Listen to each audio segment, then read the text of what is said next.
بسم اللہ الرحمن الرحیم۔ السلام علیکم۔ معمولی گھڑی کے آثار ختم ہو گئے، معمولی قیامت کی نشانیاں۔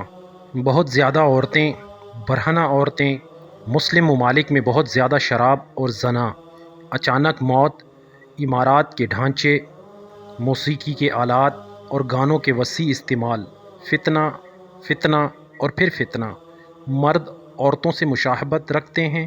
کیا آپ نے ان تمام آلات کی ظاہری شکل کو نہیں دیکھا؟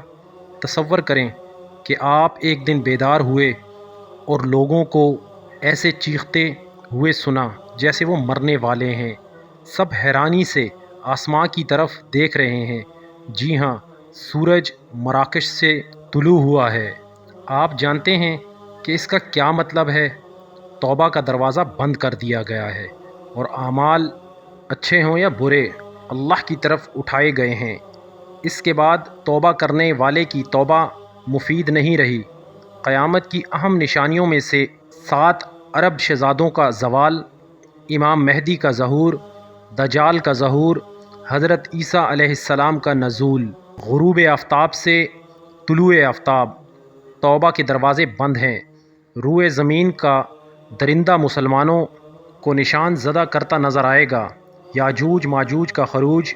زمین پر 40 دن تک دھند چھائی رہے گی اور تمام مسلمان مارے جائیں گے تاکہ وہ نشانیاں نہ دیکھ سکیں۔ ایک زبردست آگ۔ نبی کریم صلی اللہ علیہ وآلہ وسلم نے فرمایا، جس نے میری طرف سے یہ خبر پہنچائی میں اسے قیامت کے دن جنت میں جگہ دوں گا۔ کیا توبہ کا وقت نہیں آیا؟ اللہ تعالیٰ فرماتا ہے، اے ابن آدم، اگر تیرے گناہ آسمان کے بادل تک پہنچ جائیں اور پھر تو مجھ سے معافی مانگے تو میں تمہیں بخش دوں گا اور مجھے کوئی پرواہ نہیں۔ اے ہمارے رب، ہم نے اپنے آپ پر ظلم کیا اور اگر تو نے ہمیں معاف نہ کیا تو ہم نقصان اٹھانے والوں میں سے ہو جائیں گے۔ او خدا، ہمارا انجام کر بہترین۔ او خدا، ہمارا انجام کر بہترین۔ او خدا، ہمارا انجام کر بہترین۔